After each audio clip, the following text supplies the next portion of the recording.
How's it going, everyone? Today I'll be stringing a Babolat Pure Aero 16 by 19 pattern junior racket, 26 inch. Let me just make sure here. 16 by 19, yes.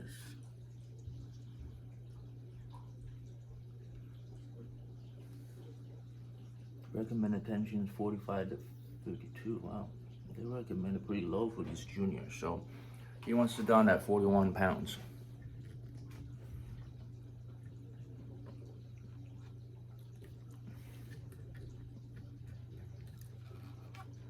Here we go.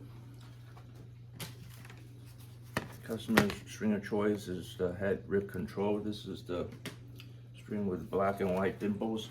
I just had a massive bird's nest trying to unwind this string set.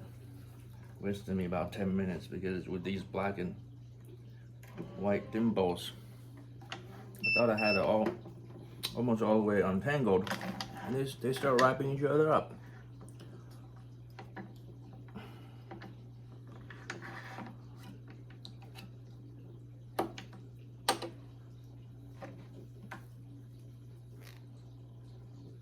Okay, this is my modified Suzuki method,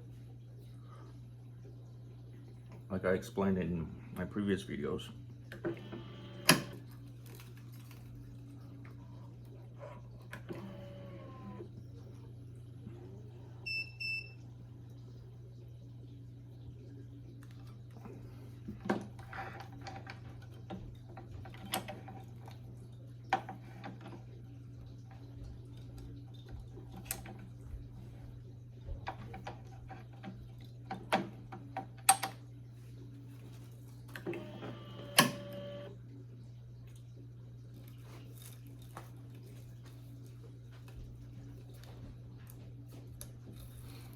Now, because it's so curly, I did have to wrap them, both the mains and crosses, around wrap around a pole, and I did a manual pre-stretch on them. I could do the machine pre-stretch, but for a junior player that's not very specific about his equipment, I'm not gonna bother, because usually with multi-filaments and natural guts, I do a 10% to 15% pre-stretch. However, with natural gut, I've learned the hard way that you got to be very consistent. Whatever percentage pre-stretch that you did previously for a customer's string, you had better repeat it with the same percentage. Otherwise, the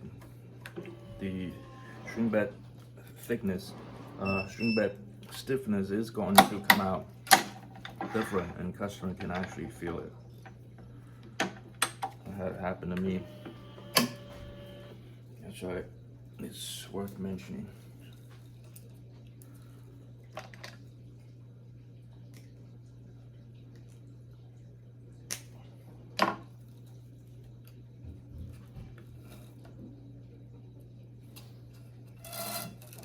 The second time I've strung this string.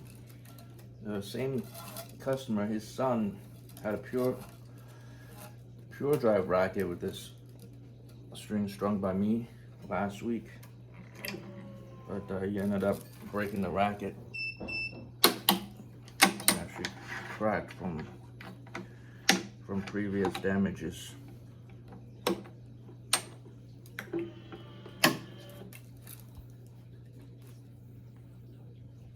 So I will string 3 main strings on each side, and I go back and forth. Some people will do 3 on one side and then they'll do 6 on the opposite side. I don't do it like that.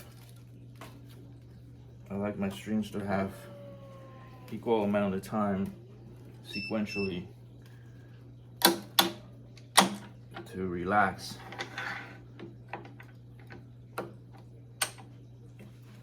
Before the next strings are strong, and emphasizing in my videos that I really strive for the left and the right side of the string bed to totally match up in tension. And specifically for the first 2 or 3 sets of main strings, I like for them to match up in pitch. Matching up, by matching up, I mean when you pick them up like this, they will sound, the pitch will match up to each other. Right versus left.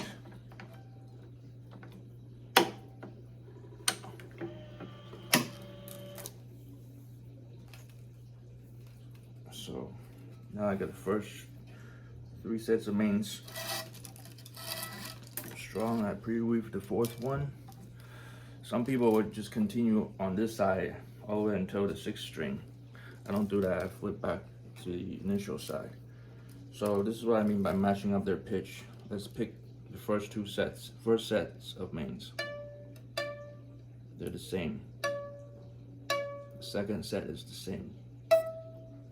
The third set is the same. So I can rest assured that the tension is near perfect. If sometimes they're off by a little bit, it's not worth hassling, but if it's totally noticeable by sound, then either your technique really needs to be looked into,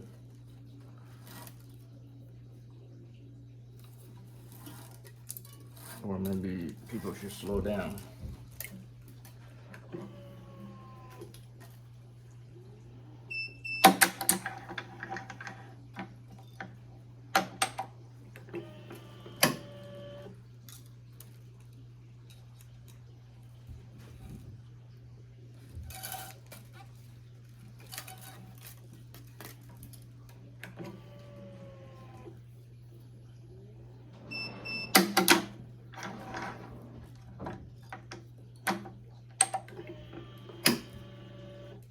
Doing less talking and more stringing today because I told the customer to come back within an hour to pick it up.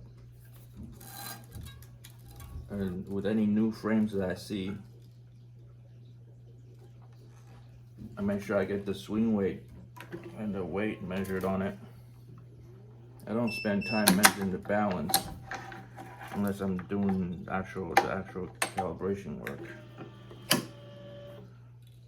So with a new racket, I think it does some good service to let the customer know what the swing weight is, so they have a reference. Actually, not only on brand new rackets, but on used rackets, if it's the first time I'm seeing it, I measure it and I actually put the number, the swing weight measurement on the label. So let's say if they go and the racket crack and they go to buy another racket, they have that swing weight, the previous swing weight as a reference. They know what kind of racket to buy. I think that really helps a lot.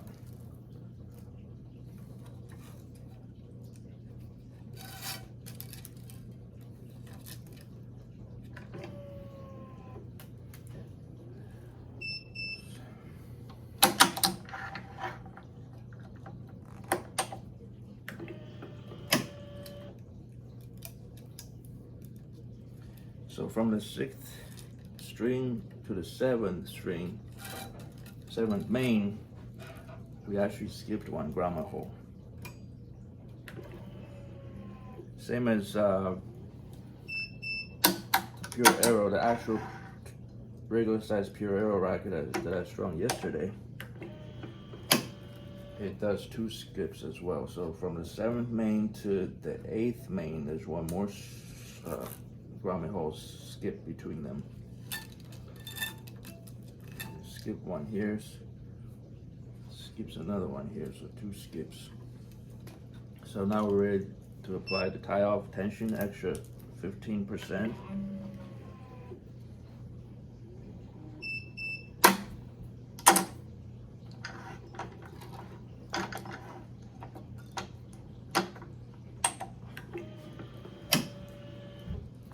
tie off tension again.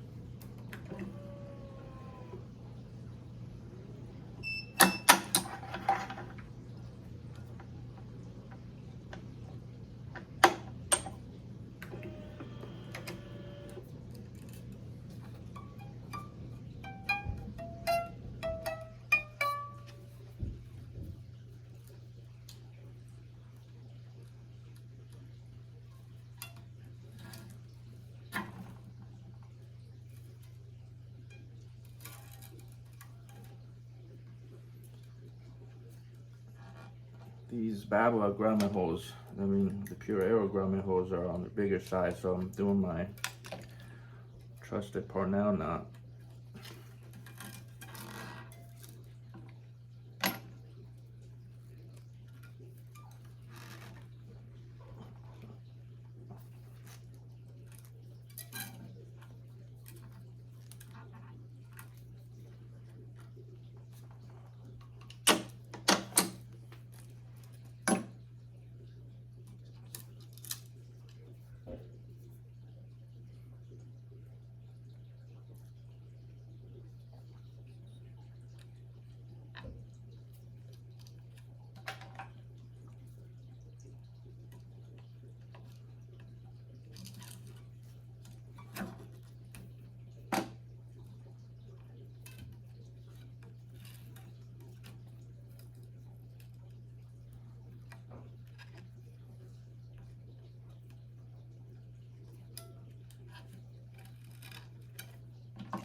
As I've always done before, I always start from the third grommet hole.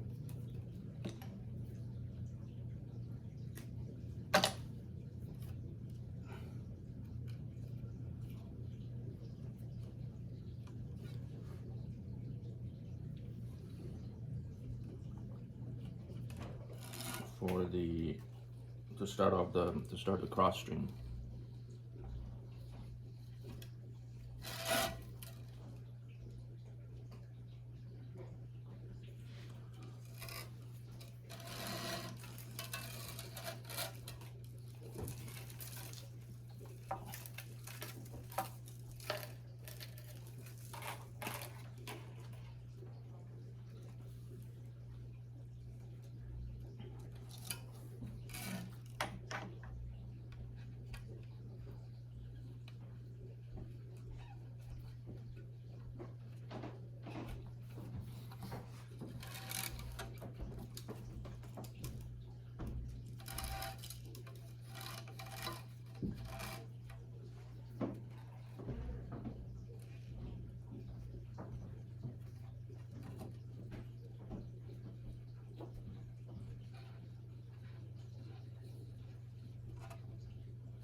Increasing the clamp tension. You know what? Actually misweaved it. Ah.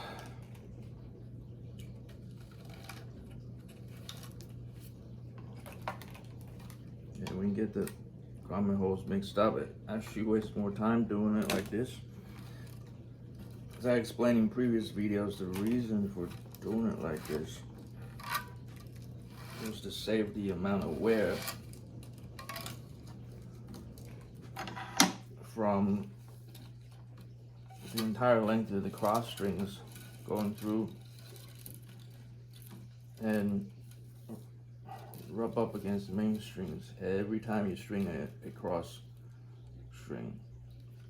So by doing the first 3 strings on the opposite end, pulling them from the opposite end,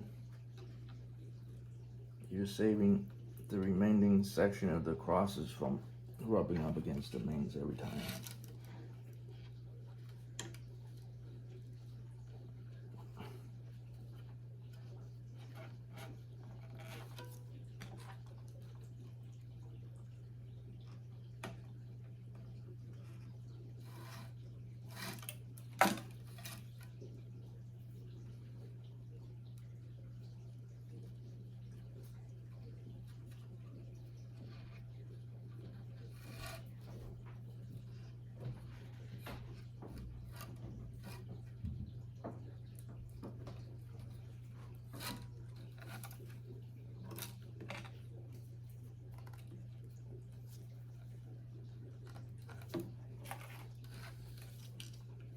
Always pull from the second string because the first string will be tensioned when we go in, before we go and tie off the knot.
It's important that I'm fanning it out away from the sweet spot to reduce the amount of wear.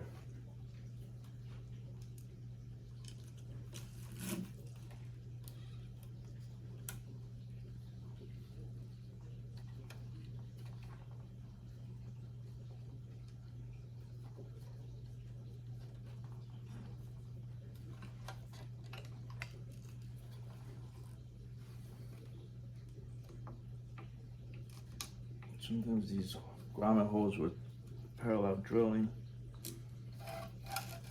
can be a little difficult for strings to pass through without a little bit of help from the pliers. Okay, now since we have this opposite anchor clamp over there, we can go ahead and pull the tension with the extra 15% added on the first string. Removing the starting clamp. And clamp it off.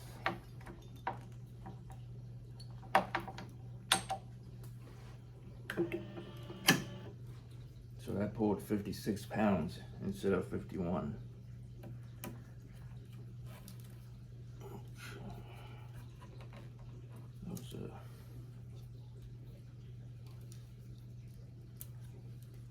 There's very little room down here for the knot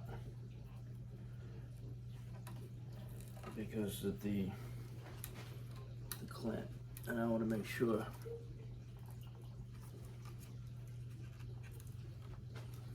the string sits flat against the head guard without crossing over a main string. Because if they cross over, it won't look nice.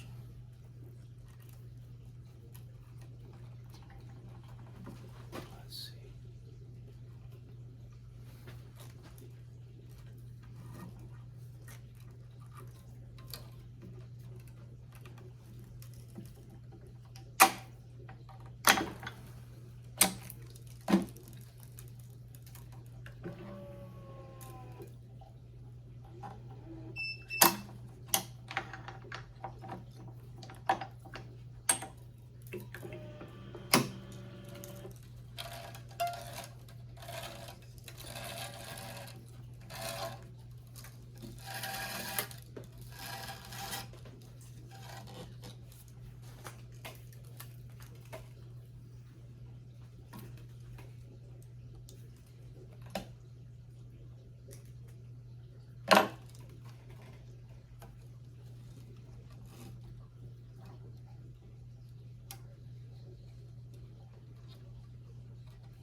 You know, I gotta remember to turn these clamp handles the other way, so I'll have more room to weave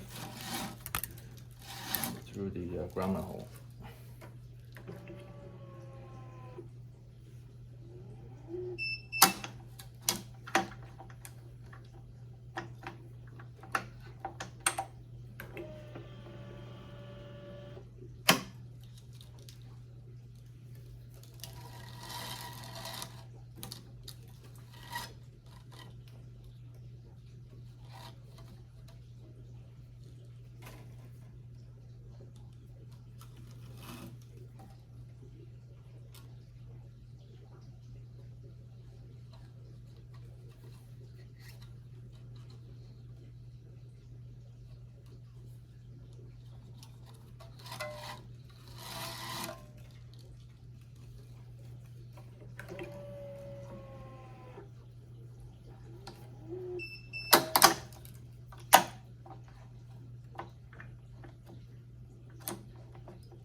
One thing about these clamps is that so far they've been pretty robust, even though they might sound like they've been adjusted too tight. They do what they're supposed to do. I got them adjusted on the tighter side, so I can eliminate most amount of drawback. And these are gravity clamps. It might sound pretty loud, but that's the amount of drop that's required in order for it to automatically release the base clamp. Sometimes the base clamp doesn't automatically release because when you go to unlock the top clamp,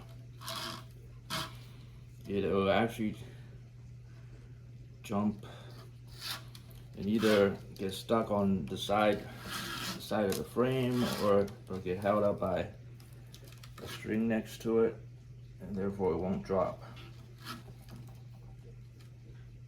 So I try not to clamp too close to the side of the frame. That'll prevent damaging the customer's frame.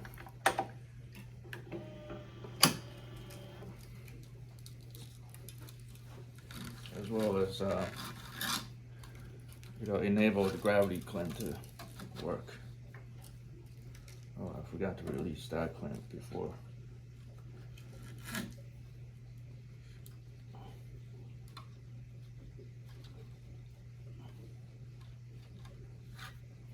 It's okay because that's the conventional way that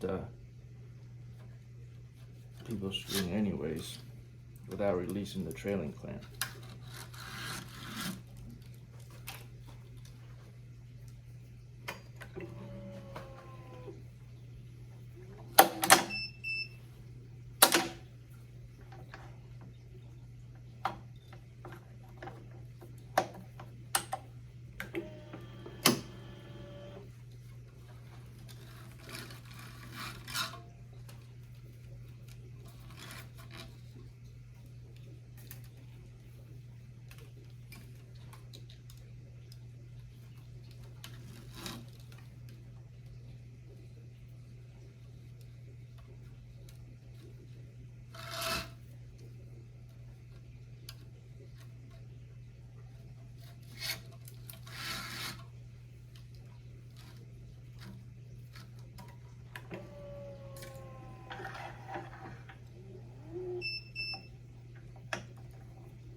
One thing about these black and white dimples, they make it impossible for your eyes to pick up any inconsistencies in your weaving. But I still try to check as much as I can. One way to help is to count for example, you check this week cross string goes under the main string. The next one, it should be above. The next cross string is above. The next one is under, above, under, above, down, up, down, up, down, up, down. And they should also be opposite when they cross the main string the first time versus the last time. So this is up, down, down, up, up, down, down, up, up, down, up, down, down, up, up, down. Looks pretty good.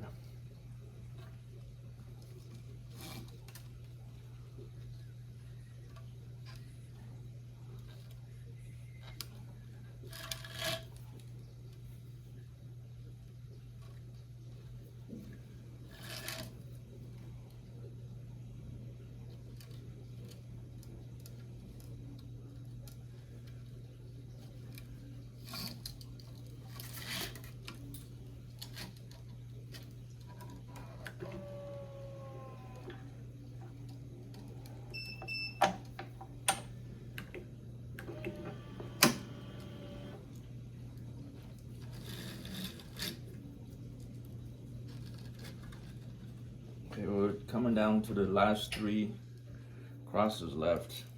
I'm just gonna gauge how much string I'm gonna have left over. So 1, 2, 3 cross, plus enough length to reach the tension head. So that's more than enough. So cutting out some more length, that's not necessary.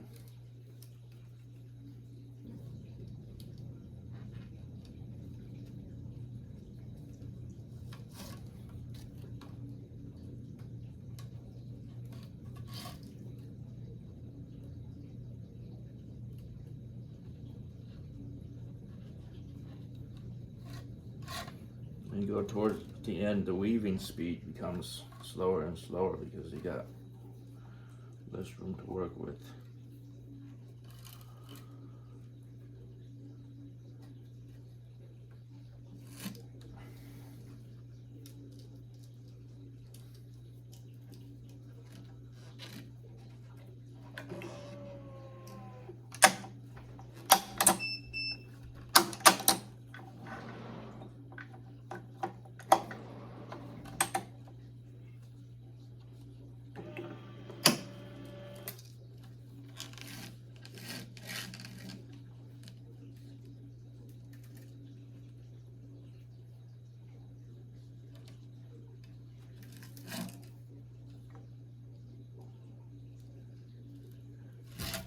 I not have enough to reach the tension head, so I won't be able to pre-weave from now on.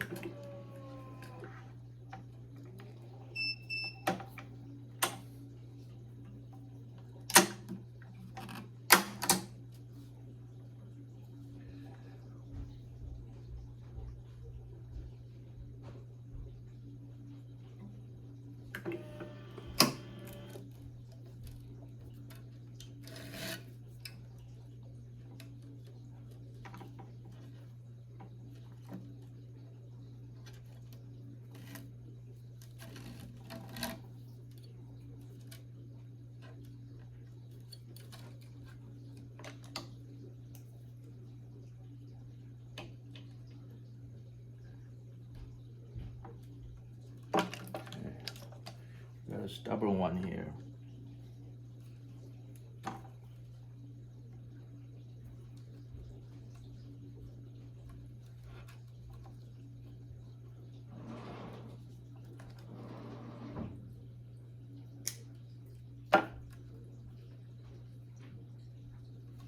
I have to angle this string downwards so it passes through the hole below the existing string that's on there.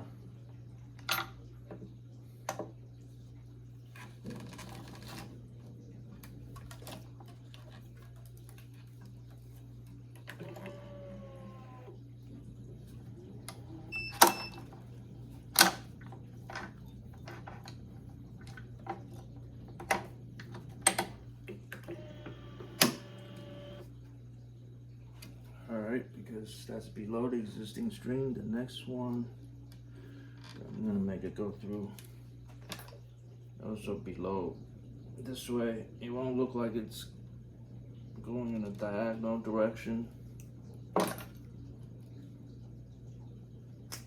This one's been pretty stubborn too.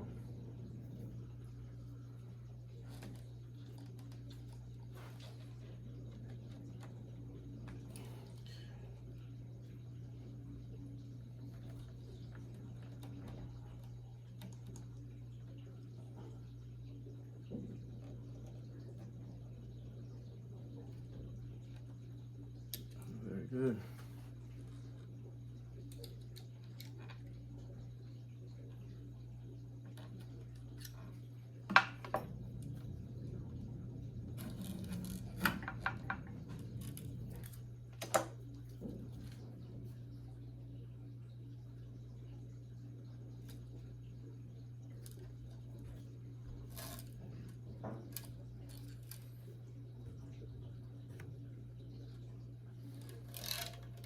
Okay, I think I'm getting this done in under 40 minutes this time.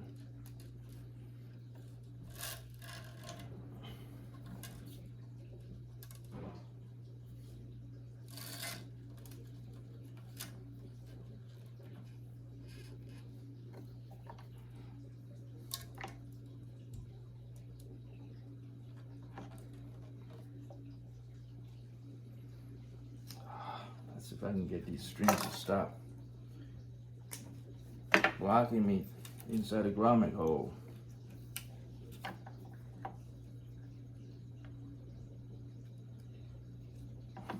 This one needs to be aimed upwards. But you know what? It doesn't matter.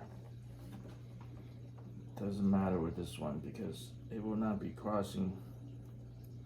It will not be going above any existing strings on there.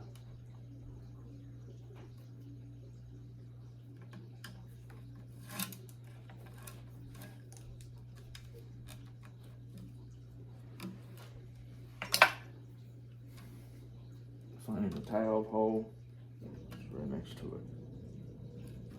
That's good. Put the tie-off tension on there.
It's easier to do these final adjustments on top of the lighter color background, so you can't see anything against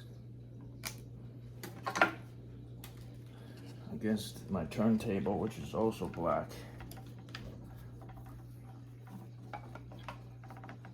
So I'm gonna do it against my shirt actually. It helps a little bit, but you also got those white dots on there. That's the light in color, so it just plays tricks with the eyes.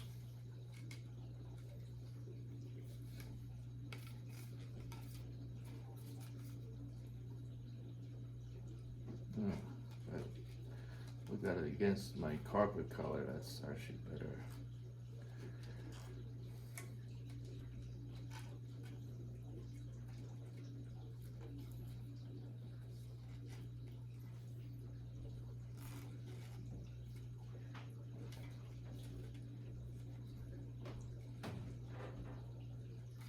Okay, happy stringing. It's all done.